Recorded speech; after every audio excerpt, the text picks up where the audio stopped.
Hello friends, welcome back to our channel. Friends, நான் மூணாரில் ஃப்ரீயாக வாங்கிட்டு வந்த விதைகள் இன்றைக்கி நம்ம வந்து ஒரு 2 வெரைட்டிஸ் ட்ரை பண்ணலான்னு எடுத்து வச்சுருக்கேன். இதை நான் பால்கனியில் தான் வச்சு வளர்க்க போகிறேன். ஸோ அதுக்காக நான் வந்து சின்ன சின்ன பாக்ஸ் எடுத்து வச்சுருக்கேன். பாருங்கள், இந்த ப்ரௌன் கலர் சீடும் அப்புறம் பிளாக் கலர் சீடும் எடுத்து வச்சுருக்கேன். ஸோ பிளாக் கலர் சீடு வந்து பிளாக் கலர் பாக்ஸ்லையும், ப்ரௌன் கலர் வந்து அந்த ஒயிட் பாக்ஸ்லையும் நான் வைக்க போகிறேன். ஸோ நான் இதுக்காக மண்கலவை எதுவும் எடுக்கலை. இந்த சின்ன சின்ன டப்பாவில் நான் வந்து இப்போதைக்கு கோகோபிட் மட்டும் யூஸ் பண்ணி விதைகள் போட்டு வளர்க்க போகிறேன். ஸோ இதில் பாருங்கள், பிளாக் கலர் சீட் போட்டிருக்கேன், 2 விதைகள் போட்டுட்டேன். அடுத்து பார்த்திங்கன்னா இதில் வந்து இந்த குட்டி குட்டியான ப்ரௌன் கலர் சீட்ஸ் போடுறேன். ஸோ பார்க்கலாம் எத்தனை நாள் ஆகுது முளைச்சி வளருதுன்ட்டு. அது மட்டும் இல்லாமல் நம்ம வெறும் கோகோபிட் தான் யூஸ் பண்ணியிருக்கோம்.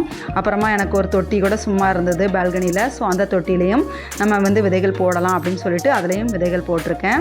ஸோ பார்க்கலாம், விதைகள் போட்டுட்டு நல்லா கவர் பண்ணிவிட்டு கொஞ்சம் தண்ணீர் ஸ்ப்ரே பண்ணி விட்டுட்டு நம்ம வந்து ஷேடான ஏரியாவில் வச்சிடலாம். அதனால நான் பால்கனியில் வச்சுருக்கேன்.